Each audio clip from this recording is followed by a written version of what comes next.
Allez, on est dimanche, donc comme tous les dimanches, on va faire le résumé de l'actu de la semaine des voitures électriques.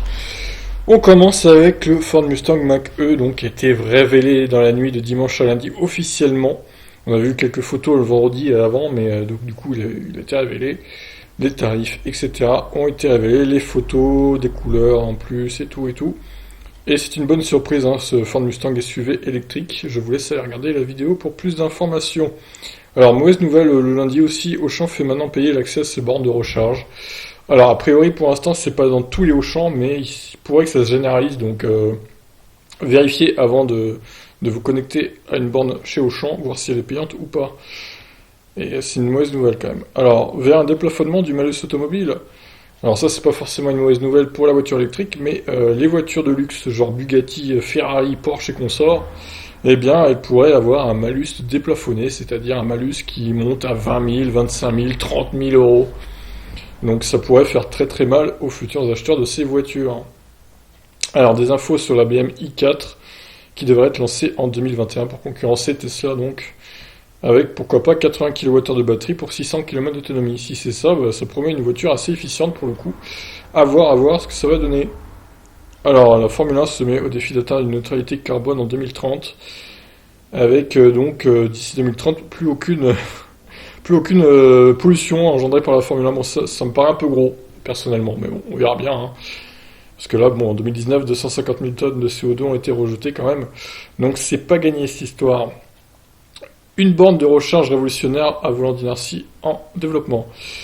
Et d'ailleurs, j'ai oublié le E à une. Quelle erreur. Vous auriez pu me le dire, hein. Non, donc voilà, ça, avec un volant inertie apparemment, et c'est plus écologique, moins d'entretien, moins de coûts pour faire tirer des lignes électriques et tout ça, donc que du positif, à voir si ça va se développer dans le futur. Alors la BMW série 7 a été surprise en version électrique, mais bon, c'est le fleuron de la marque, hein, cette série 7, donc si une i7 sort, à mon avis, elle sera très très chère, avec certes beaucoup d'autonomie, mais à un prix très très élevé. Alors, Wave, la start-up londonienne qui veut rendre vos voitures autonomes. Donc ça, à partir de la borne de recharge, c'est le news du mardi. Donc un jogger IPS en version autonome, hein, par la société Wave, hein, qui pourrait adapter ces trucs d'autonome, enfin, ces trucs de pilotage autonome, je vais y arriver, sur plein de voitures différentes. Et ça c'est pas mal, donc à voir, hein, si ça va se développer dans le futur, et en France notamment. Alors ça c'était pas une news très utile, Renault remporte le prix Green Fleet Award du meilleur constructeur de véhicules électriques, avec notamment le Renault Master Z2, hein, qui du haut de ses 120 km d'autonomie a aidé à remporter ce prix. Magnifique. Alors j'avais essayé la Peugeot i208 mardi du coup, à côté de Caen, et je vous laisse découvrir cette vidéo. Un petit peu déçu par cette voiture, et par les voitures françaises qui vont sortir en général. J'ai pas encore essayé de jouer, j'espère que je le ferai bientôt. Alors l'Audi e-tron Sportback, la version coupée SUV de l'Audi e-tron, a été dévoilée donc avec un peu plus d'efficience, un peu plus d'autonomie. Donc ça c'est news du mercredi. Et un beau look, un look sympathique. Je vous laisse découvrir ça. Alors Volkswagen veut faire 40% d'économie sur la ID3 par rapport à la Golf. Alors, on n'a toujours pas les tarifs français officiels, hein, donc il y a des rumeurs pour l'instant qui circulent, mais on n'a pas de tarifs officiels, donc c'est un peu dommage. Mais en tout cas, grosse économie à prévoir pour Volkswagen dans l'électrique. Alors Tesla qui va investir 4 milliards d'euros pour sa Gigafactory numéro 4, et donc qui va être installée en Allemagne, hein, je le rappelle, près de Berlin. Donc voilà, ça promet pour cette Gigafactory. Alors la marque Bugatti qui est en pourparlers avec la maison mère Volkswagen, donc pour lancer une supercar électrique. Donc connaissant Bugatti, les prix vont s'échelonner entre 500 000 voire 1 million d'euros, hein, au bas mot. On a eu la Volkswagen ID Space Vision qui a été révélée, donc c'est le break électrique signé Volkswagen, mais qui ne sera pas dispo avant fin 2021 malheureusement. Donc il va falloir s'armer de patience, hein, pour voir arriver ce break électrique qui est plutôt joli pour le coup. Alors la Karma SC2, un concept pour concurrencer la Tesla Roadster 2 avec des perfs énormes, énormissimes, et des innovations technologiques comme un simulateur de pilotage ou je ne sais quoi. C'est un peu bizarre, hein, cette voiture qui coûtera sûrement, si elle est vendue, des centaines de milliers d'euros également. Alors, on passe à jeudi. Donc, la Porsche Taycan, les premières livraisons retardées de plusieurs semaines. Alors, si vous êtes dans le lot sur ma chaîne si vous faites partie de ceux qui ont réservé donc une Porsche Taycan, bah, armez-vous de patience parce qu'apparemment, il va y avoir des retards. Terrible. Alors, oui, ça fait parler aussi. Selon deux chercheurs allemands, les voitures électriques émettent plus de CO2 que les voitures thermiques. Donc c'est deux chercheurs allemands qui ont fait une étude apparemment, qui contredit d'autres études qui disent que la voiture électrique sur sa durée de vie émet beaucoup moins de CO2 quand même que les voitures thermiques. Bon, après, voilà. Il fallait le dire, hein. C'était une news qu'il fallait faire quand même si elle est pas forcément juste. Ils ont aussi mesuré avec l'électricité de l'Allemagne, donc ça n'aide pas. Alors ensuite, on passe donc aux voitures électriques, les erreurs des constructeurs. C'est un article qui est paru sur Presse Citron, que j'ai trouvé plutôt intéressant. Alors Nikola Motor aurait mis le doigt sur une technologie de batterie révolutionnaire, des batteries 2 fois plus denses et 2 fois moins chères. Alors Nikola Motor, hein, ils produisent des camions hydrogène pour l'instant, donc ils sont pas trop sur les voitures encore.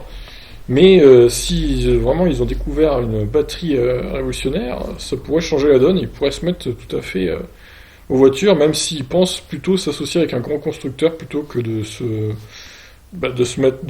lancer dans les voitures.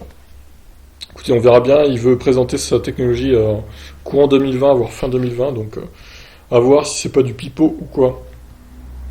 Alors oui, cette news était incroyable. Un homme a acheté une Nissan Leaf 1 avec 45 km d'autonomie pour plus de 60 000 euros. 65 000 pour être exact. En Thaïlande, donc c'est Bernie Land qui en a parlé dans sa vidéo sur YouTube. Et Automobile Propre a repris la news du coup. C'était incroyable, il s'est fait tellement entuber le mec, j'aimerais pas être lui en fait. C'est terrible. Allez, passons à la suite. J'ai présenté donc la nouvelle saison de Formule E. Le calendrier, les pilotes et les équipes, si ça vous intéresse, allez-y. Alors, le live du Cybertruck, du coup, que j'ai fait en pleine nuit. Et donc, le fameux Cybertruck qui a été présenté dans la nuit de jeudi à vendredi. Alors, il fait beaucoup parler, ce Tesla Pick-up, par son design très années 80, voire science-fiction bizarre. Il est original, c'est le moins qu'on puisse dire. Après, il y en a qui aiment, il y en a qui n'aiment pas. En tout cas, il n'y a pas de juste milieu, c'est soit on aime, soit on n'aime pas. Donc... voilà, des grosses caractéristiques et un prix plutôt contenu pour cette voiture qui démarre à 39 900 $. Alors, le groupe Toyota dévoile sa première voiture full électrique, la Lexus UX 300e. Bon, j'en ai parlé parce que c'est quand même la première électrique du groupe Toyota officielle, mais elle n'est pas très intéressante honnêtement, à peine 300 km d'autonomie pour un prix sûrement assez prohibitif vu que c'est Lexus. Bref, peu d'intérêt cette voiture électrique. Alors, comparatif entre le Cybertruck et le Rivian RT, c'était une news de Numérama, il me semble. Alors ça, c'était un peu hors sujet, mais Greta Thunberg, la militante écologiste du coup, qui apparaît sur une photo des années 1898. Enfin, c'est pas elle qui apparaît, du coup, ce serait son sosie. Mais c'est vrai que la ressemblance est quand même troublante, c'est assez étonnant. Alors, est-ce qu'elle a voyagé dans le temps? Je ne sais pas, je ne pense pas quand même. Alors ça, c'est la news qui a fait le plus parler de la semaine, je crois. Le bonus écologique disparaît en 2020 pour les voitures électriques de plus de 60 000 euros et il sera divisé par 2 pour les voitures entre 45 000 et 60 000 euros. C'est le Parisien qui l'a annoncé, repris par plusieurs sites à l'heure actuelle. Donc pour moi c'est officiel, même si ça n'a pas encore été voté apparemment. S'ils mettent ça en place, à mon avis, ce sera pour le voter. Donc la réponse définitive fin décembre a priori. Mais préparez-vous à avoir un bonus raboté. Alors j'ai donc fait une vidéo pour la Model 3, parce que c'est quand même elle qui va être le plus pénalisée dans l'histoire, hormis évidemment Model S et Model X qui elles n'ont plus de bonus du tout. Je vous laisse découvrir les nouveaux tarifs avec cette nouvelle règle du bonus. Donc les annonces de voitures électriques comme d'habitude. Le samedi, alors le PDG de Nikola Motor troll Elon Musk en lui tweetant un nouveau design pour son Cybertruck. Donc oui, il a tweeté Elon Musk et il a présenté un design que Nikola Motor avait préparé dans son coin. Alors je sais pas si c'était pour préparer un pick-up de leur côté ou pas, mais en tout cas ils avaient ces designs dans la poche, donc ils se sont dit on va aller troller un peu Elon Musk, on va lui donner nos designs et voir ce qu'il en pense. Bon, je pense pas qu'il a répondu personnellement, mais c'était pour la blague quoi. Donc les prix comme tous les samedis des voitures chez Tesla. Les résultats et classements après les 2 premiers prix de la Formule E donc. Alors j'ai fait aussi hier, samedi, donc les fiches techniques de la Fluence Z2 et du Renault Twizy. Évidemment, de grandes créations de Renault, hein, surtout la Fluence, hein, qui est sûrement la meilleure voiture électrique du marché, et de loin. Non, je troll, c'est faux. Et donc, pour terminer cette semaine d'actu, le Tesla Cybertruck, énormément de pré-réservations pour le pick-up de chez Tesla, donc plus de 146 000 réservations, c'est quand même pas dégueulasse, même si évidemment il fallait débourser que 100 $ contrairement aux autres voitures. Bon bah écoutez, on a fini pour cette semaine. 37 vidéos faites hein, cette semaine quand même. Alors je vous informe que je vais faire un live à 21h tout à l'heure là pour parler du bonus écologique qui va être raboté et du Tesla Pickup et puis pour parler d'autres choses, hein, si vous avez des questions ou autres concernant les voitures électriques, évidemment vous serez les bienvenus. Donc 21h live YouTube, je vous encourage à rejoindre le Discord également pour communiquer en audio, pourquoi pas, et vous pourrez également taper dans le chat YouTube si vous voulez. Et je répondrai à vos questions. Sur ce, à tout à l'heure pour le live, sinon à la semaine prochaine pour d'autres actus. Ciao!